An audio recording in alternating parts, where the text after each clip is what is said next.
That's a short film about dogging. Like, let's say Dirty Barry. I don't want to be in that film. That's terrible. Like, and you can tell, like, it just goes with that. It's terrible. So when I saw Gary's economics, and like, he's a trader, he's a millionaire, he's really successful, I was just like, quite funny about Gary's economics, which is just this guy going, I spent 20p on a Kit Kat, I didn't need to. I got 20p left now because I bought a Kit Kat, right? And I just thought of like failure, and it was in my head. And then Gary did a shout out for it, and other people should talk about this. And then I was like, should I do the parody, not parody, but joke channel? And then I thought, you know what? It's interesting because Gary's a success, right? I've been a failure all my life. And by that I mean, from the perspective of the world, like, I started when I was 15. I've been doing comedy for like 30 years, hard, and I went bankrupt. I was homeless. I kind of like just kept trying to do comedy. I got great reviews again on the festival. The reason I went bankrupt is because when you take shows to the festival, you don't make money. So you lose money, and that's why a lot very few working class comedians make it, because you like now all of the arts is privilege of people that got safe in there, like mum and dad, to be able to bankrupt. It's like, it really is. It's why you got people like Benedict Cumberbatch, or kind of like, you know, all of the Eton lads are plowing into kind of acting. Like, you've just triggered in my head. Like, this is what's good about your stuff is you've made me rethink what you just said there. So like in amongst art, why is there so much of these stories of Brett Weinstein and these? Because there is a, you know, the people who want to make it, they're desperate, and there's a power imbalance there. So you get these people that get groomed to get into it, and then why do these stories come out? Like, yeah, I never thought about that. That opportunity, the Weinstein opportunity, like, if you've got people there, like, and in his head, I bet he's going, you know what, I'm doing a favour. My cum creates success. Well, hang on, mate. I don't think they're there for your cum. I think they're there for other reasons, mate. No, I'm just, have you seen him? He literally looks like Jabba the Hutt. He couldn't be more Jabba. Like, he's like just a secret source. Like, mate, do you think secret source is maybe owning a filmmaking company and being a little bit pathological and forcing himself on people, or do you think it's something else? And you wouldn't see it from his position. He just is, you know, like, again, the brain just gets into that position where you can't feel empathy. I tell you what, it's a really good show called The Morning Show. It's only the first series is good, but it really looks at the Me Too movement from lots of different positions of power. Steve Carell is disturbing and brilliant in it, but he's often when somebody's vulnerable in a position of vulnerability, they don't often know, they blame themselves. Like, I spend years blaming myself. This is how I got into psychology, see, because I spent years blaming myself for my failure. I didn't see the lack of support. I just thought, I'm getting confused, but nobody's giving me a TV show, nobody's giving me a writing thing. I just thought it was all me, right? And you can't help but blame yourself. You can't help but make it. And this is what I'm obsessed with. Like, my family are brilliant. I've got such a lovely supportive family. They're all mental, right? Because when you have the money, you're quick as fuck. Like, you just can't help it. You punch drunk by life, right? But my brother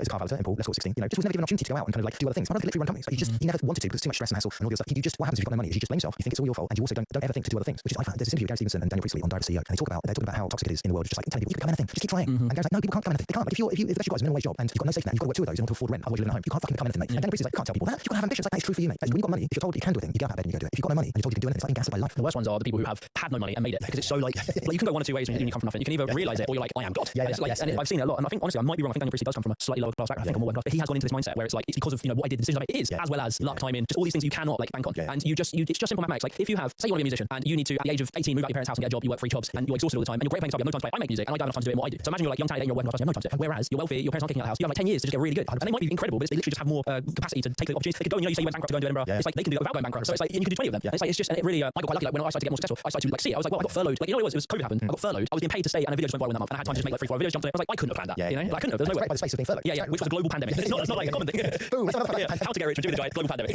Come on, I've been kissing bats ever since. Sucking off bats. Just come on, I know that's how it happened. But that's how I think something like that. Some sucking, maybe some in Wuhan. Bat sucking competition. I think it was about. It was like anti-vampire thing. It was like stuff in your blood. So it's just like, You actually had to take on Batman. What second? Which was that Batman is actually a evil villain. Yeah, well, this is the thing about being gaslit by society, right? So we gaslit think of rich people as being these great, they're wealth creators, they're amazing people. No, like even Batman is like. So this is the take, is that when I was younger, I used to think Batman was the best superhero, right? Yeah, same much. I like them plastic boys. I love a real person. It's like, you know, he's just a regular guy fighting crime. Whereas Superman's got all these superpowers, Batman's just a regular guy. That's what you think, right? So I love it. And I grew up and I realised, Batman is not a regular guy. He's the billionaire, Bruce Wayne. And being a billionaire is the best superpower you can have. Like, if you give me like other superpowers, say tomorrow you give me a superpower of flight, right? I fly myself to work. Like, how's that going to help? What do you do? I lose flights. I gain 5 quid on a bus fare. Fucking brilliant. Like, if you give me tomorrow the power of being a billionaire, I will fly my blowjob powered jet over work, bombing the HR department on the way. Like, there's no, like, because Batman is basically a Nico kid. His father was rich. He's a Nico kid that thinks he's going to solve the whole world's problems by buying himself cool tech. Like, I've got back up to my back. He never spends 1% on the real cause of Gotham problems. Because what Gotham's problems? They're fundamentally economic, aren't they? Like, I'm sorry, if your employment opportunities are a mad clown or a guy that dresses and talks like a penguin, you're fucked, mate. Like, if you gave me $1 billion, I could like solve Gotham's problems like that. Like we do. You go to the most rundown part of Gotham, like, you know where all the criminals come from, and you open an artisanal bakery, a banging nightclub, Gales, and you let the hipsters drive those criminals out. It's like a good gentrification process. Yeah, you would have learned that in business school. Yeah, if you went to business dressed up in tights and touching the mentally ill.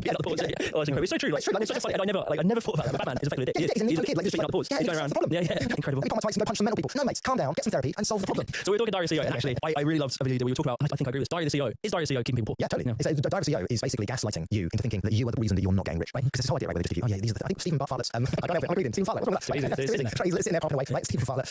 He's a fuel. Yeah, man. What's it called? Fuel? No, what's that? I got fuel. No, he's a fuel boy. Yeah, he's a fuel boy. He's invested in the company. This is what makes it. This is the simple thing about Diary of the CEO, all the big podcast, is that he advertises fuel, right? And he's an investor in the company. And no point does he say that. This is one it's mental. He's like, yeah, he's got a fuel thing there, right? He's like, you know, I've never really heard of fuel before, but then this guy says this. He literally says this. This guy walks past the window and he has this fuel t-shirt on. I just that's a really interesting font. He's in real life. And I know I tried fuel. I never really got a fan of these, but now I'm a real fan of them. And no point does he say, oh, I haven't been an investor, so buy it. And then he never says that. Yeah, it's fun. And what happens in Diary of the CEO is that the whole culture, you know, success podcast, like his book is like the 33 laws of business and success. The idea that there's a successful thing. I wake up 5 in the morning, I cold plunge my dog, I kind of like I bathe in warm piss, and I'm out. You know, the best line I heard was, "Remember who you are, white boy." Ryan Sheckler didn't need a cold plunge. Exactly. It was just like, yeah, we're all like, I don't know, when we were growing up, we didn't give a fuck. We were just like going skate in, listening to music, crying over emo music, and it was like, and yet people still, you know, 100% made some of that. We weren't optimizing, we weren't like fucking grinding. We were, but it was a different type of grinding. And you know what optimizing does? The psychology of optimizing firstly tells you it's all your fault. You're not doing it, you haven't got it for that reason, right? And so it gives you a framework to blame yourself. That's first, right? Which is fucking sinister. The second thing optimizing does is it makes the idea of optimizing. It allows them to sell you products. Yeah. Because I got to think better. I've got Alpha Brain. I got to think better. But you know, I've got to spend so much time making food. I get HelloFresh. It's like it's really interesting. The bigger the podcast, the more what they talk about is good for selling you certain things. You know, it's like when those two things link together. You know, you go, hang on, does the sales stuff lead to the podcast being big? Because you've got a lot of money to spend on it. You know, like you're paying for the studio here. Like, you know, you're working it on a shoestring, right? Like these fathers have got like, you know, they've got the money for they build everything. They've got the whole team behind them. That's, you know, one guy who was full time doing the thumbnails. Yeah. Like what's somebody with the thumbnails? A/B testing every thumbnail. Old videos. I don't whack myself off unless somebody else does that. Yeah. Like, you know, just like, it's too much effort, man. Optimize. This can't wait something else. I get somebody else to sum that stuff.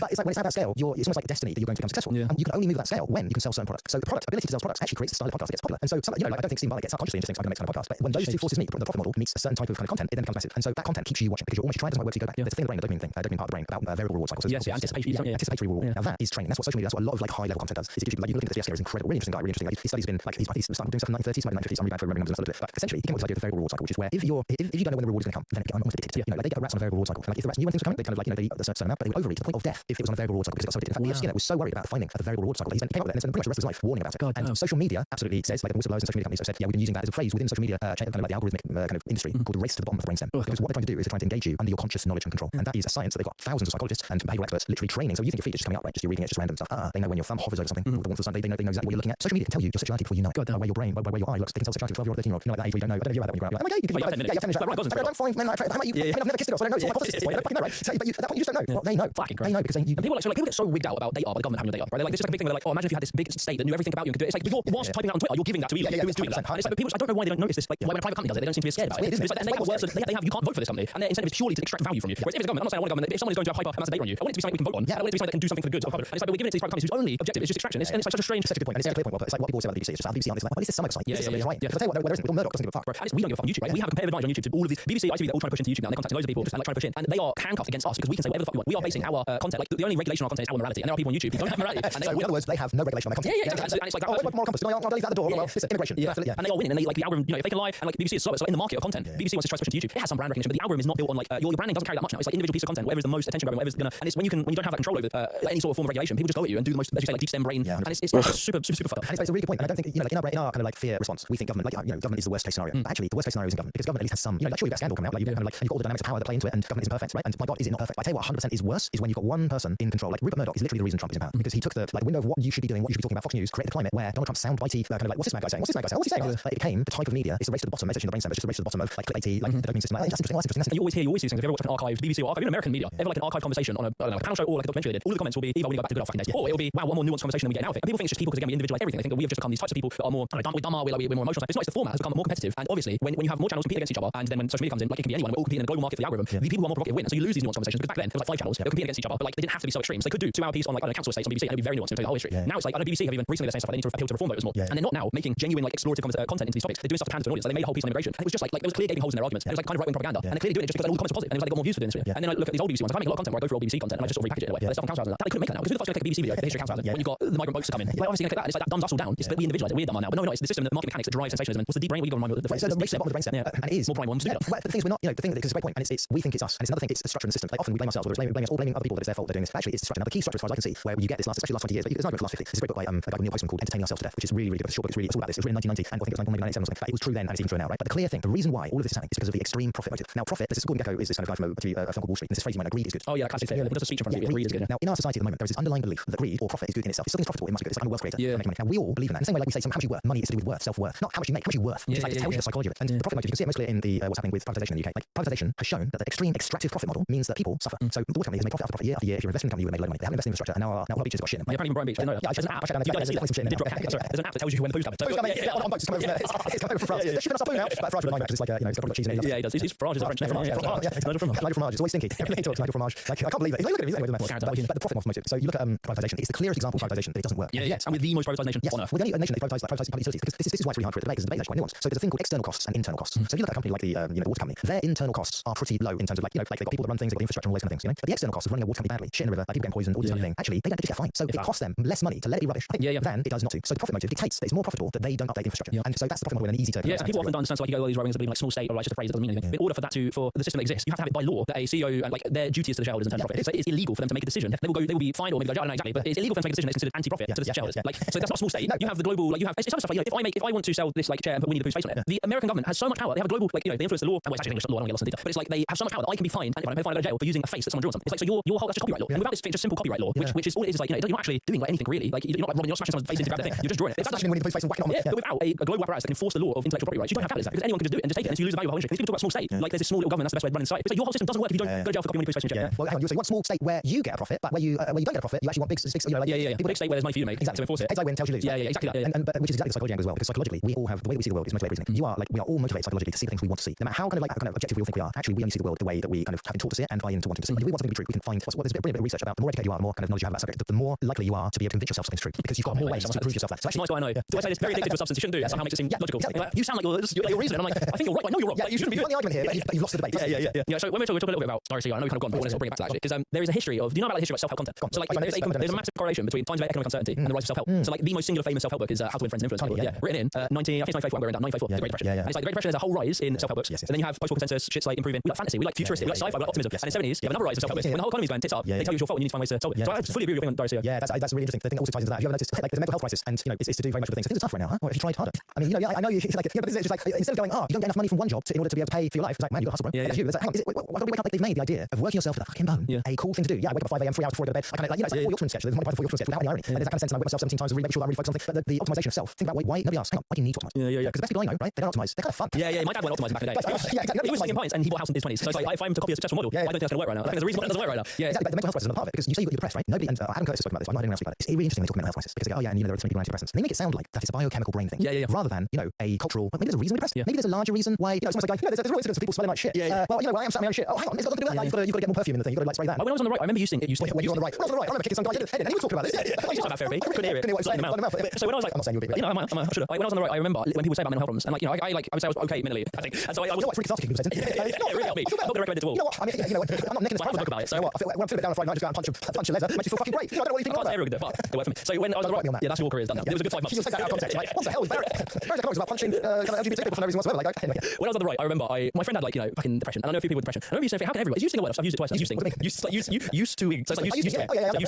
So I remember he would have everyone had mental health issues. How can you all have how can all of your brain? That doesn't make sense from like evolutionary perspective. Like, why would the human body, with so many people, with brains been made so poorly that it all happens to be in this era? Because I have no economical structural analysis. You come to a cultural argument, which is like, I have the music, or it's like they're all talking about it, they're all pretending. I remember, it wasn't like that point. You used to drive me, how can you all be depressed? And then you go on, you realize, once you realize what the economy is making people fucking depressed, they can't afford the basic things, and just like they can't afford just the basic things. Also, there's like a deeper part of how the economy in the modern world works. It's alienated on like a cultural level. By that, I grew up in a small town, Dunstable, and I had to leave Dunstable to go to a town that had more work. So I had to leave my community. Whereas you could argue in the past, people would work in a town, and there would be a warehouse there, and there would be a factory there, and then they would all go there, they all knew each other. There's more of a sense of community. Now we're all pulled apart. You have to go there for 3 years, then you go to London, and in London you're in a community of everyone in the same block of flats as you, where it's the same sort of jobs, you all work to the bone. It's all the same type of people, and so all you see, like even if you're in like a luxury living complex, are accountants, lawyers, marketers. There's no young families, there's no students having fun, there's no old people playing chess outside. Your whole life is built into this like high focus, robotic, consumerist world, and it's like that is soul destroying. Like when you think about like what would be nice, would be a nice town, high street, lots of different people out eating their food, drinking their coffee, chatting. If you do a nice job for 4 days.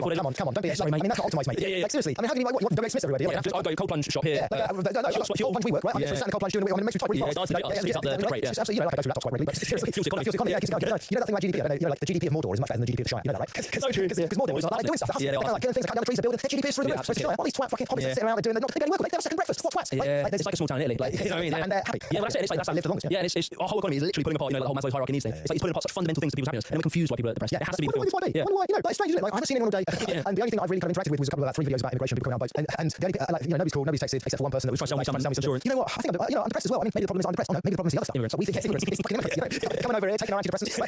But really, it doesn't occur to me. This is the structural stuff, which I'm obsessed by. Because I think that you can't see the structural stuff. Like a frog in a boiling pot of water, you don't feel it getting warmer. You don't feel it getting hotter. And you actually think like it's you. Oh, that's funny. My legs have just gone numb. Oh, maybe I need some. No, that'll be the hot water frog. That's where but we don't see it because there's a great place called normalization of deviance, where we actually kind of don't see the stuff happening because things get normalized. Deviance or kind of like depression or anything else. Because as human beings, we don't see the structures around us. Have you heard of anchoring? No. So anchoring is a brilliant way of seeing how your own thought about thing isn't actually the fact of that thing. So I'll give you the analogy of it, right? So just say, for example, you go to school, right? And every single day at school, you get punched in the face by the teacher, right? Everyone does. Part of school. Right? Go there, right? If they're born in law, right? Kids only got punched once in the face a week. I've got once a week in the face, right? Everyone would be delighted. They'd be like, brilliant. It's fantastic. School's brilliant now. I'm not, it's brilliant. I'm not healing. Right? So that everyone would be happy about it. But if you were going to school and they're born in law and there's no punch in the face, but they're born in law saying from now on teachers are like punch every kid in the face once a week, you'd be furious. You'd be like, everything's relative, just anchoring. As human beings, we only see the world anchored to our previous experience of what that thing is. It's a really good example to show that your own perspective of the thing isn't actually the way things are. It's been anchored by all of your previous experiences. So often, if you're told in life that it's all your fault, right, and you just believe that, it doesn't even occur to you that it won't be because you've all experienced the past of just going, oh, I just gotta work hard, I've got to do this. You don't even see it. It's like the people being punched in the face once, never think, hang on, it's all right, could we just not be punched in the face at all? They just think, oh, this is so fair. You did a video where you were talking about homophily. So I want to ask you a question because it's kind of mean now. The phrase diversity is our strength. So now, if you say the phrase diversity is our strength, that is a right-wing dog whistle to mean diversity is stupid. So can I ask you a question? Why is diversity our strength? The reason diversity is a strength is that if you get, there's been great studies about this, if you get 4 people that think the same, that have been at the same university or they could be the most intelligent people in the field, right? Say, for example, you get the 8 most intelligent kind of successful physicists, right? Now, they did a study where they got different people from different fields working together, like in the same fields, and they got some people, and there are same questions, but were a lot more diverse from. There were nurses, there were kind of like, cleaners, there were people coming from different perspectives, as well as some of the best minds in their fields, and they gave them the same activities, same questions to find answers to. And the diverse groups, the ones that came not just were diverse in kind of like race, gender, and those things, but also diverse in background, those groups were way better at solving their problems because, and this is what homophily is, it's like often, and the other way of saying homophily is birds of a feather flock together, but it's essentially people who have the same point of view in the world not only make the same assumptions, but when you make the same assumption about things, you don't even consider other options, and it leads to self-correction that you go way off. And you can see it in the class, like right now, 40% of people in the political class, when the judges went to private school, 40%. Do you know how many, what percentage of people, I think it's a percentage, I remember it right, do you know what percentage went to private school of the population? 5. Jesus, yeah. Right? If you've got one class of people, one privileged group, are 40% kind of have gone to that kind of background, then it means that there's no diversity in it. It's one of the reasons why politics is so kind of screwed. And what happens is that people make bad decisions because they're surrounded by other people that also make those bad decisions. You did a bit on one of your videos. I think you said the study come from France, or the research came from Francis Galton. Right, yeah. Francis Galton, their account. It's incredible. So just to Francis Galton is like the kind of ideological backbone of eugenics. He's a bit like the same guy. Sort of. I don't know a lot about him. I know he's quite because he's sort of IQ tested. I think that's him. Anyway, but it would make sense. Clock is right. I don't know yet. So his study was something along the lines of you got a whole lot of people, all different backgrounds, and they were asked to guess the weight of a cow or something. Yeah. And some were off completely, some were like close. But what they do is when you pull all these different types of people together, the guess becomes very accurate. Whereas if you've got like one other group and they're all very similar types of people, the guess can be miles off. That's right. Yeah. So I mean, the best way to put it is like, well, this is what you do. Cow be fair, and you have everybody weigh a cow. Kids, farmers, experts in cow weights. Oh yeah. Ouch.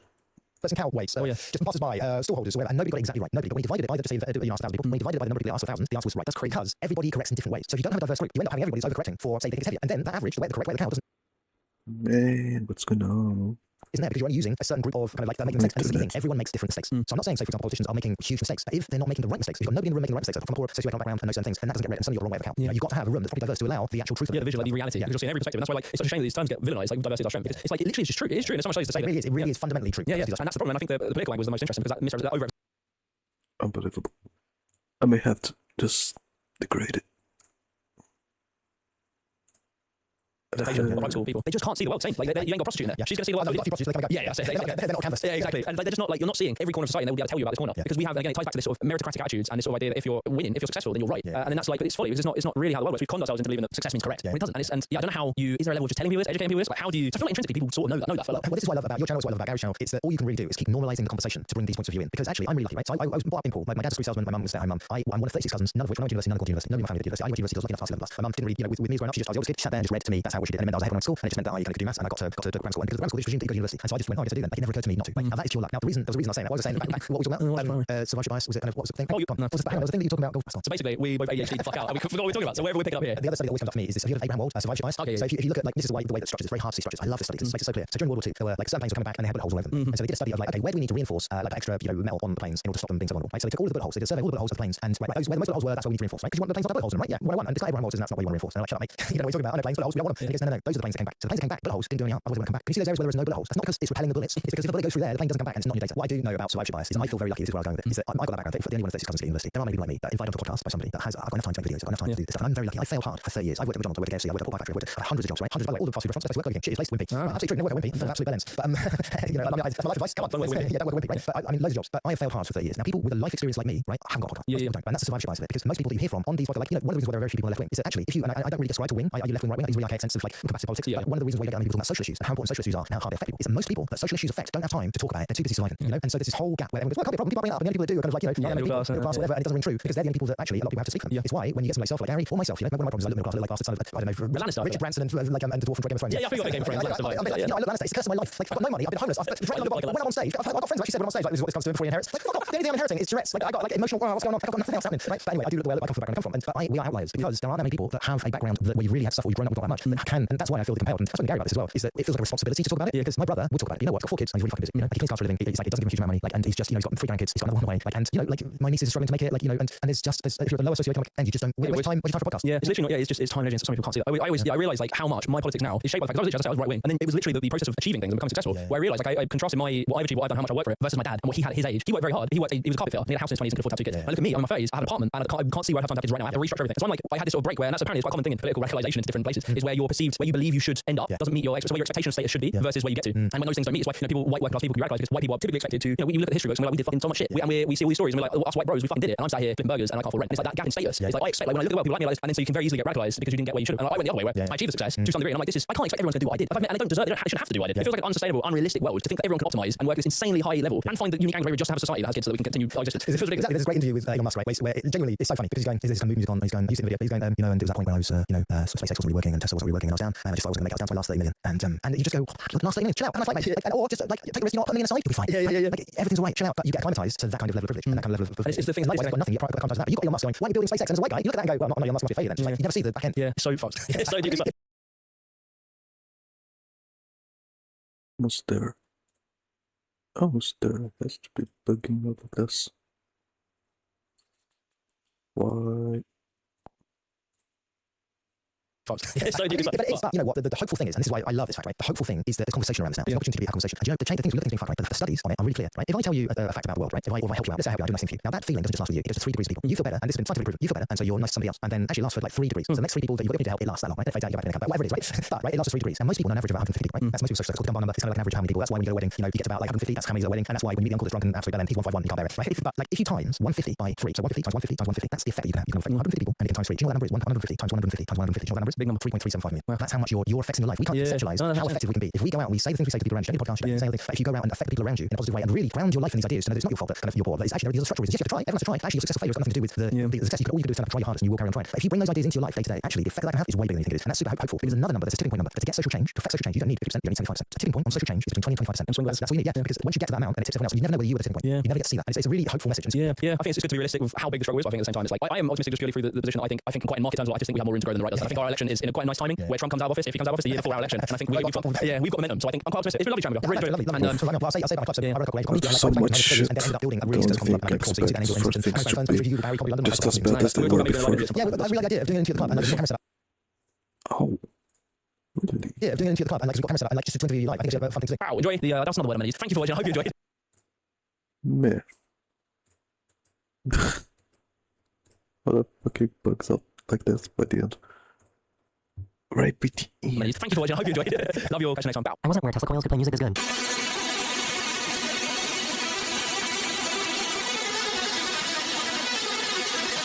Games novos e nostálgicos são na loja Nova Era. Link na descrição. Because right now at Evo, Sega put up something special just for all of you. Opa, o que é? O que tem especial aí? A first look at all new label character coming to Virtua Fighter Crossroads in 2027. Personagem novo, anúncio? Our next fight. Quem que é o próximo personagem? Ih, Alandino. Chinês malvador de máscara. Mano, essa Pai-chan aí. Mas essa Pai-chan. Chan aí. Quem é? Não, o Lau deve ser. Parece que tá muito novo. Pior que tá igualzinho, o gameplay igualzinho do Lau. Quem ser? Bakunawa Killer. Tá. Aí, ó, personagem secreto aí. Personagem... Yuhu! Ah, o personagem, ele é... Yeah. I'm not even on my VPN, what the fuck? There's no other downloads going on. Nobody's at home. É misterioso, de máscara, Bakunawa Killer. É o seguinte, o Lau-chan é o pai da Pai-chan. É o pai da Pai, tá? Que treinou ela desde criancinha, aquelas coisas todas, só que ele era fanático por artes marciais e não cuidava da casa direito e da esposa direito. E ele não percebeu que a esposa estava doente, morrendo, essas coisas, a mulher morreu. Ele nem tinha, porque tava lá cuidando das lutas dele. E a Pai ficou com um rancor tremendo dele desde então. No Virtua Fighter 5, o Lau aparece já bem mais velho e tossindo, tá? E a gente sabe que em histórias japonesas, animes, essas coisas, se a pessoa tá tossindo, ela tá morrendo. Não é que ela tá com tosse, é porque ela tem um resfriado, ela tá morrendo, entendeu? Ele tava tossindo lá, então a gente já sabia que ele tava morrendo. Como ele já tava, né, velho, tossindo, final da morte. E passou tanto tempo de lá pro Crossroads aí, a gente também falar essa... A gente dos já foi pro saco. Eu quero dos já foi pro dele, o Lau já não tem mais, entendeu? Aí apareceu esse cara, ele tá com o rabinho calado, as trancinhas igualzinho do Lau, e lutando muito parecido com o Lau, muito parecido. Os golpes, os gestos que ele faz também, apesar de ser um dos muitos estilos de Kung Fu clássico lá, né? Eu não preciso exatamente ser um discípulo do Lau pra saber fazer isso aí, é só uma pessoa que aprendeu a existir, mas a Pai, ela deu um chute no cara lá e viu a cara dele e falou, é você, não é possível. Então, ela conhece a máfia, a lutinha, a Pai maravilhosa. Olha lá a reação dela. Como isso é possível? Mas se for o Lau, ele bebeu a água da fonte da juventude. Deve ser algum discípulo, irmão perdido. Sei lá, alguma coisa assim. E pelo que falaram, ele é o chefão da máfia aí, né? Um dos bambam da máfia, Bakunawa Killer. Interessante também, tá? Puxar, a gente gosta de puxar aí as referências de Shenmue. Que no Shenmue a gente tem o Lan Di, né? Que é o vilãozão lá. E ele luta muito parecido com o Lau também. Tanto que tem gente que achava que né, é uma força fase, né? Que o Lan Di no Shenmue era o Lau e eles no Shenmue era o Lau e eles trocaram o personagem quando fizeram, né? Deixou de ser Virtua Fighter RPG, você já conhece essa história, né? Quando ele deixou de ser Virtua Fighter RPG, ele se tornou Shenmue, aí eles trocaram o personagem também, de Lau pra Lan Di. Mas isso não procede muito porque já tinha imagens do Lan Di lá no Virtua Fighter RPG mesmo, tá? Com Lan Di. Só que também ficaram cogitando, assim, como o estilo dos dois eram parecidos, tal, se eles não compartilhavam alguma coisa no passado, Lan Di e o Lau. Então pode ser alguma conexão com isso aí também, né? Vai que eles resolvam fazer uma conexão com o Shenmue, Lan Di e tal, e bota algum personagem nessa linha aí. Sei lá. Sei que se for o Lau vai ser meio difícil. Mas o personagem novo aí acaba não sendo tão surpresa que já conhece o Virtua Fighter, né? Que é fã da série, porque lá vai ter um personagem desde o começo do jogo, super importante da série, a gente sabia que ia ter alguma coisa tipo Lau. Bakunawa Killer, sabor Lau. Alguma coisa assim, pode ter quem? Bob Onigiri. Nossa, mas tá chavoso o homem.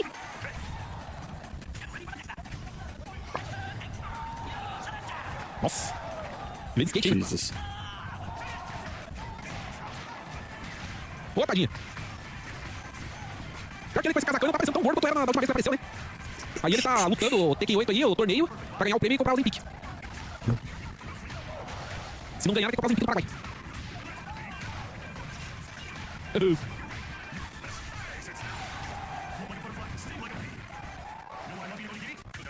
Nossa, caprichado no treino, hein?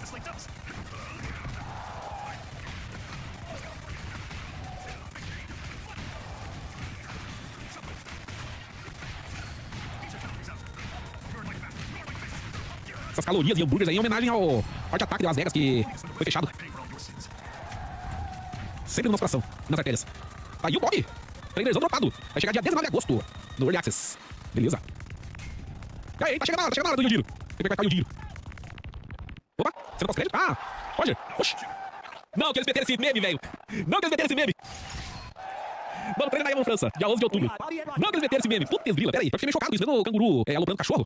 Mas ele já tinha soltado, não precisava fazer isso. Aí meteu uma na cara do canguru, ele foi olhando na cara, ó. Sei lá que o canguru tinha grudado no cachorro, cara, mesma coisa aí. Coitado do canguru, mano, tem dó dele. Aí eu só meteram, tava no contexto aqui lá, tá certo, né? Meteram o negócio do treino, peguei, tá bom. Aí o pessoal tava perguntando do último time, que não tinha revelado ainda. Agora sim, o último time. Quem vem?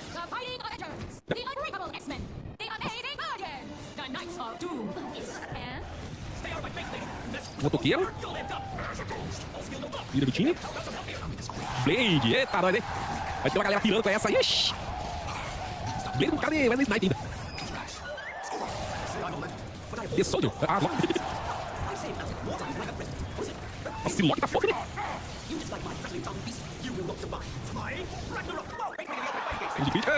Chegou aqui no faltava. Ah, fez o medo. A Bizanfa. Meteu o toast. Ai, ai, ai.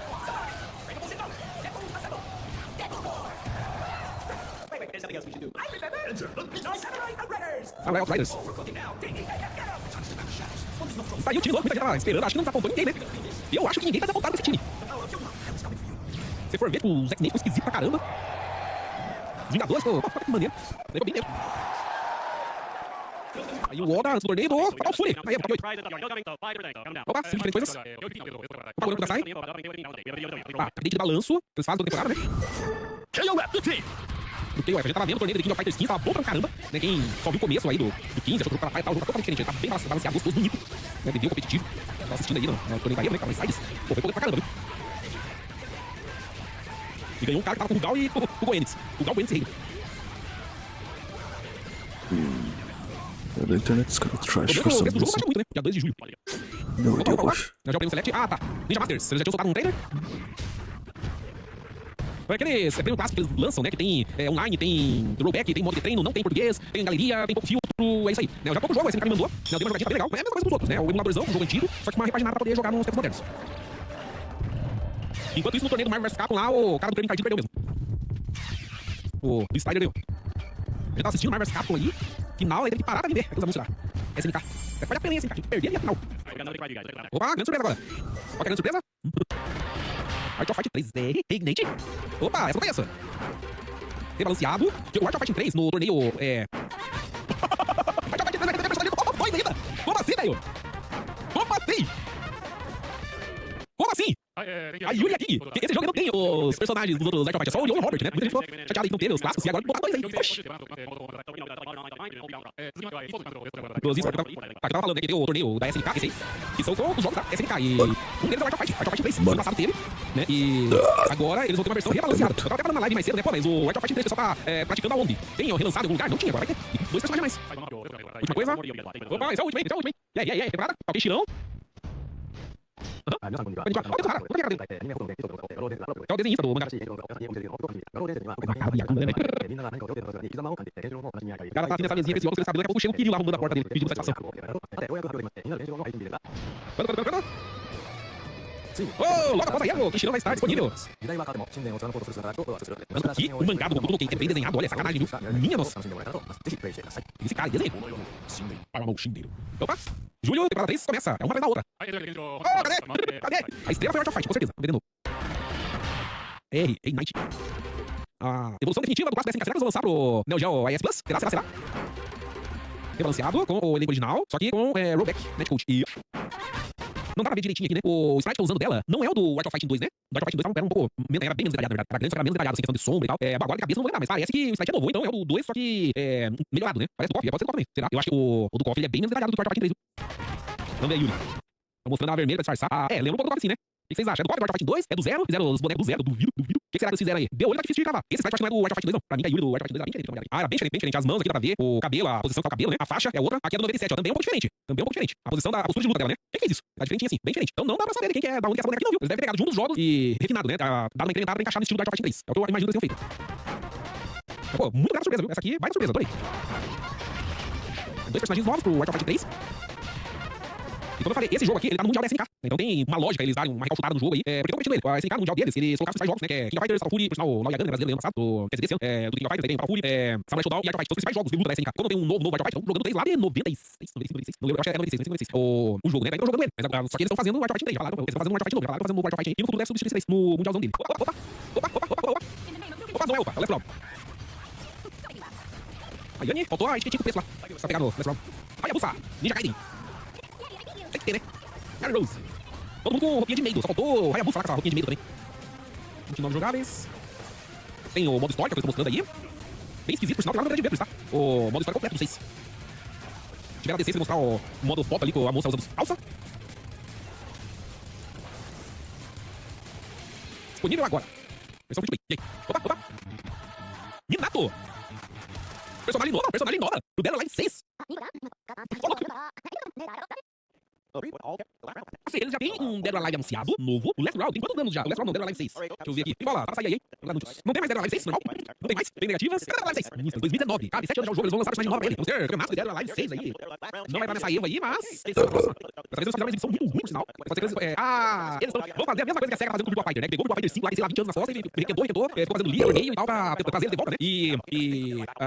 Chamar atenção pro jogo novo que eles vão fazer. O desenvolvedor, né, do Dead or Alive, da série tinha saído. E o pessoal falou que a série tinha caído e tal, né? Por isso eles demoraram pra fazer, né? Uma sequência também, o pessoal que tava lá, eles faziam o jogo cheio de fanservice, e o pessoal do Ocidente ficava reclamando. Então eu fazia sucesso no Japão, mas aí o jogo não ia muito pra frente. Aí o sinal, o criador da série morreu, mas do Dead or Alive e da nova geração do Ninja Gaiden também. E aí, agora estão tentando requentar o Dead or Alive e lançar um... So a few years ago now, I made a video called Racist Kids. It was a lot of work for me. It took like a year for me to write the whole script, and then editing it was a bit of a disaster also. And the results were not something I was completely happy with. In the end, I allowed the video to languish on Patreon for a really long time because it felt a little unfinished to me. But then I thought, you know, what they say, you only live once, you know what I mean? And so let's just release the video. I think there's a lot in it that I enjoy and that people find interesting. And so here it is, kind of chaotic, slightly rough around the edges, little video, Racist Kids. You believe that blacks are not equal to whites, and when the time comes, God will demand us to all Jews. The person saying that is 14-year-old Jennifer Price. It's the year 1991, and she is on the Jerry Springer Show. The subject of today's episode is racism for kids. Listen to what you just heard. These are vile words that did not come out of the mouth of some middle-aged bigot. They came out of the mouth of a child. Jerry brings her on her 11-year-old sister, Amy Price, brings on 3 kids from another family, Nathan, Josh, and Sarah Thomas. The twist is simple and strange. Today, kids are not just the subject of the episode, they also make up its entire audience. What I didn't want to do is just fill the audience with adults and then have grown-ups talking to kids and saying, kids, you gotta straighten yourself out, you can't live like this is America. No, instead, what I thought we're gonna do is today, our audience is comprised almost exclusively of kids their own age. Kids talking to kids about the poison of America, which is racism. Stay with us. On one side are the good kids, the ones Jerry Springer's America was built to create, the multicultural Chicagoan children who tolerate and respect each other. On the other side is evil embodied. Now they are here to fight, and I mean, it's Jerry Springer. It gets extremely intense. I am Jewish. My daughter is Jewish. Are you saying to me that if given the chance, you would kill my daughter? Why are they so racist? That's the question on the table. What do these kids have to say for themselves? Jennifer explains that she's racist because of the Bible, because Jews killed her Lord. The Jews are responsible for crucifying our God. When the kids say they would kill a Jew, kill Jerry Springer's daughter, what they mean is that when the end of days comes, Jews will be marked and they will be asked by God to kill them. In the Bible, it tells us that when Yahweh returns, that's what I call my God,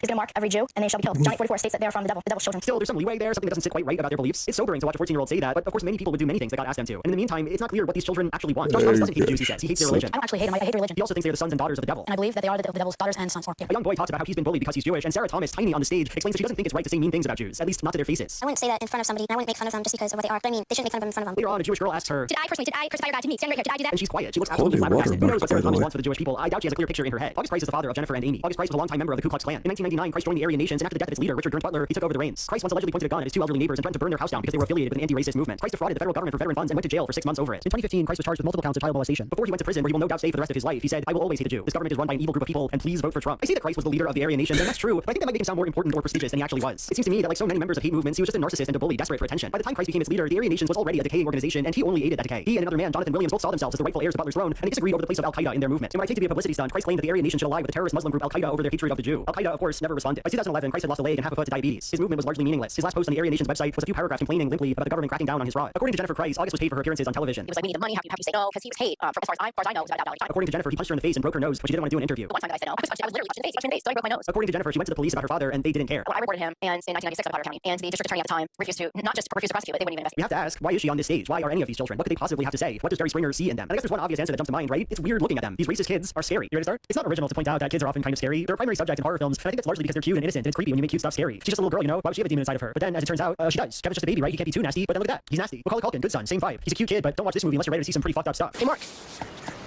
Don't fuck with me. Okay, it's probably not quite that simple. Kids aren't just cute. They're not just innocent. They're just an essential part of society. A kind of person all of us were or are. A kind of person we get to create and we have to take care of. Kids are a big deal. They cause a lot of anxiety, and so it makes sense that horror reflects that and reflects it in interesting ways. Look at me, Damien. It's all for you. The most iconic scary child movie ever made is probably The Omen from 1976. The Omen is about a family who inadvertently adopts the Antichrist named Damien, and in this way, the story it tells seems quite direct. What if you had a baby and the baby was bad? But it's not so straightforward. In truth, The Omen is kind of a letdown of a movie, and I mean that in a good way. See, the first half is what you'd expect. The protagonist replaces his own dead child with the Antichrist duping his wife, and the child turns out to have really bad vibes. Animals are afraid of him, he's terrified of the church. In one scene, his mother's about to take a big fall, and he doesn't even seem worried about it. No. But see, after that point, after the big fall scene, the movie takes this huge turn and essentially stops being about the kid altogether. Instead, the film descends into this kind of epistemic crisis where the father has to figure out what's going on, what he should do. Damien's parents were always aware that something was off there. They could see the writing on the wall. His mother, conned into the belief that Damien is her biological child, still knows on some level that he is not hers. I need to see this guy. But how are you supposed to really accept knowledge like that? The real horror of the film doesn't lie with Damien, but with the agonizing, suspenseful process of trying to figure out if something's actually wrong here, if this boy is indeed evil. And to be clear, that's a really hard thing to do. Like, sure, Damien is creepy, but he doesn't actually do much. Would you kill your child if he screams at a church or someone killed themselves around him? He's like 6 years old. He couldn't have lifted his mother up before her fall. Many kids put in a situation would probably act like he did, shocked, passive. The truth is, there's no evidence against this kid. In the end, the only thing that really convinces the father that actually works as proof is that Damien wears the mark of the beast, 666. The proof bears a birthmark, a sequence of sixes. So says the Bible, the whole gospel something. This birthmark, so small that you can hardly see it, is the difference between trying to kill your son and not doing that. Look at this shot. Look at Gregory Peck in this movie. As an aside, I think this is why the latter two films in the Omen series didn't work so well. Why it's strange that these movies even exist. Don't get me wrong, I like them. I like them a lot. The second film is this beautiful depiction of Damien growing up, accepting who and what he is. And the third film is so wonderful and campy and at times beautiful. Like, it's great. I stand before you in the name of the one true God, who was cast out from heaven, but is alive. But after the first film, what do these movies have to say? What if an evil guy existed? What if someone didn't like Jesus? You know, I just feel like it's overly straightforward somehow. The first movie is not about an evil child. It's about a world coming to see that evil, but not being able to understand it or react to it. It's about the moment where a father is about to kill his antichrist son, but can't do it. It's a film about not knowing. Children are good. Parents are supposed to love them. We make children. They're in some way an extension of us. Children are the future, the mechanism through which society reproduces itself. And the Omen looks at this social position and asks, what if it all crumbles? What if the thing we made is rotten? How can we conceive of a world with children who scare us? Lord of the Flies, a 1954 novel by William Golding, also sees children as scary, but approaches the idea in a very different way. On first pass, the book seems easy enough to interpret. In fact, it's probably the main reason why it's ubiquitous in middle and high school classrooms. It's about how people are bad and nasty, and how civilization hides our true nasty selves. It's about a bunch of kids who crash land on an island and have to make it on their own without adults. At the beginning of the story, the boys attempt to create an orderly society with the help of Ralph, a cool leader guy. They attend meetings and have civic ceremonies and maintain a fire that will allow for their rescue. There's a form of representation too. Yes, Ralph is the law, the chief of their tribe, but everyone gets a voice and gets taken care of, including the fat asthmatic piggy. Can't have everybody talking at once. You should have to put our hands up like you did at school. Then I'll give him a coach. I agree with Ralph. Got to have rules and obey them. After all, we're not savages. But, you know, it flops. Jack, the sexy bad boy of the group, isn't interested in this stuff. He stops maintaining society, he stops maintaining its fire because he's so consumed by the hunt for boars, by his own insatiable and animalistic desire. Eventually, his way takes over, and all the boys engage in vicious chants, and they burn down the island and they kill 2 children. Ralph weeps over the reality that man is by nature horrible and violent and antisocial. This is certainly a reasonable way to read Lord of the Flies, but I think maybe it doesn't go far enough. Let me talk about one of the most important passages of the book. Right toward the end, after Jack has taken a number of boys, broken from Ralph's leadership, and stolen Piggy's glasses, Piggy gets upset at the boys and says this: which is better, to be a pack of painted N-words like you are, or to be sensible like Ralph is? Reading the Lord of the Flies, it seems like an unspoken assumption of the text is that civilization is good. If the boys could follow Ralph, if they could be orderly, if they could resist savagery and abide by the proper authorities, then the world would be nice. Piggy is the greatest advocate of this belief. He has a kind of unending love for civilization and its trappings, and when he dies directly after this scene, it seems like part of the tragedy is the death of the world that he wanted. But this line, intentionally or not, sings a different tune. Here, a little white boy on an island of all white boys reproduces the systems of oppression that pervade actual society, the world that exists outside the island. Throughout the entire book, primitive tribal society is invoked. There's face painting and chants and superstition, and in this moment, this theme reaches its peak. In order to conceptualize why Jack is bad, Piggy needs to refer back to an imagined, brutish, savage black person. We come to realize, looking at this scene, that Piggy is kind of naive. Yes, the world controlled by Jack is a horrible place. It's brutal and despotic and evil, and of course, Piggy's world, society, and its order looks better. But this is something of a lie. There is still domination in the world of adults. There is still chaos and subjugation. The Lord of the Flies still lingers within the beating heart of civilization. Children are new and underdeveloped. They have raw desires and emotions, and they have difficulty regulating these things. They are in some way closer to nature than adults are, and that's for the simple reason that they have not been socialized as completely. And so, to watch Jack and Piggy and Ralph attempt to produce a society and fail, it tells us something scary. What if civilization is engraved with its own failure, its own endpoint? What if society is threatened by our desire to control and harm people? And what if there's no escape from that threat? We can choose the world of Jack or the world of Piggy, but in the end, the two speak the same language. More than The Omen, though, and more than Lord of the Flies, I think the 1940 film Pinocchio is maybe the scariest depiction of childhood ever. Of course, there's that scene in the middle of the film where children are viciously turned into donkeys. Please, you gotta go. Some incredibly effective body horror, partly because of its context within a kids' movie. But for me, the most evocative scene in the film is the musical number "I've Got No Strings." In the first moments of the song, we see Pinocchio surrounded by a number of marionette strings. He then sings this line. Even as a kid, I found this image, this scene, really mind-boggling, though I wasn't able to articulate why. Pinocchio is a story about a puppet who animates itself, who is free, unlike every other puppet who has ever existed, and yet here, in one of the first scenes we have him, the strings are placed right back on. The original Pinocchio is this very light, very warm story about a mischievous child. Like, yes, Pinocchio is reckless and selfish, he kills his friend the cricket, he falls for the same get-rich-quick scheme over and over again, and he gets sent to jail because of it. And yes, Pinocchio does get better and more moral by the end of the story, but there's always a sense that we fundamentally like Pinocchio, even when he's nasty and weird. Like, let me read you one of the most famous passages of the book, where Pinocchio tells lies, and his nose gets bigger and bigger, and the fairy intervenes. Crying as if his heart would break, the marionette mourned for hours over the length of his nose. No matter how he tried, it would not go through the door. The fairy showed no pity toward him, as she was trying to teach him a good lesson so that he would stop telling lies, the worst habit any boy may acquire. But when she saw him, pale with fright, with his eyes half out of his head from terror, she began to feel sorry for him and clapped her hands together. This is a really relatable moment, right? You have this annoying kid, and you want to teach him a lesson, but he's screaming and you love him, so you just forget about the whole thing immediately. You can lie as much as you want, Pinocchio. You're our little guy. I hope you grow up eventually, but it won't be because your nose is big. The Disney film, on the other hand, has this much more severe mentality. It feels like Pinocchio is always being bound, constrained. Of course, he's constrained by Honest Don and Stromboli, who see the imprisonment of Pinocchio as an opportunity to make a quick buck. He's constrained by the Donkey Man, this Satan who wants to steal his soul away. But he's also constrained by the good guys, right? Jiminy Cricket is no longer just a helpful little guy who knows what's best for Pinocchio. Now he's the kid's conscience, and he's named after Jesus Christ himself. The Blue Fairy isn't a kindly lady who wants to let our boy off the hook. She'll only help him if he stops lying. I'll never lie again. Honest, I won't. Please, Your Honor. Miss Fairy, give him another chance, for my sake. Obviously, this is supposed to be a nice thing. Pinocchio wants to be a real boy, wants to become moral. But looking at the kid in this scene, held up for society by fake strings, the most free member of society and paradoxically the most controlled, I can't help but feel there's something off about it, something anxious. Put simply, what's scary to me about Pinocchio is the question, are we harming children by making them part of our world? Of course, I think we can see all of this here in Jennifer Price and her friends. To see these racist kids is to wonder if liberal society might be able to reproduce, if society itself is bad, if we are doing something wrong by our children. It is scary in the way a horror movie is scary, and I do think that's the main appeal of the episode. Still, I can't help but think that something else is going on here. Jerry Springer has always been a bit odd when it comes to talk of politics and racism. Like, there's this one episode of the show called Clanfrontation, where Springer brings on all these guys from the KKK. After that, he brings on Irv Rubin, then head of the Jewish Defense League, and a fight immediately breaks out. In the aftermath, Jerry and Irv talk to one another. Jerry chastises Irv for punching the racist. Irv says it's fine to punch bullies, and Jerry says, You came out here twice now, and basically stuck a punch them. That doesn't make you any better than them. You're gonna act like they do, okay? Don't do that. Now we could derail this video and have a boring conversation about political violence. Was it good for Irv Rubin to punch those Nazis? And if so, who's gonna get punched next? Where does it end? For my purposes, though, I really don't want to get into it, and basically don't care. Think whatever you like about Irv Rubin in this moment. God knows the man wasn't a hero. Rubin ran the Jewish Defense League, which was, among other things, an anti-Arab terrorist organization. In 2001, he was arrested for planning to bomb a mosque in Culver City, California, but before the case went to trial, he killed himself in jail. So, complicated guy. I'm not here to redeem him or whatever. For the record, I was just watching this back, and I just want to clarify that I don't think that Rubin was just a complicated guy. That was a bit of comedic understatement. It's bad to murder. It's bad to attempt to murder people. So I don't agree. Still, there's something kind of odd about the way Springer talks here. You're just as extremist as they are.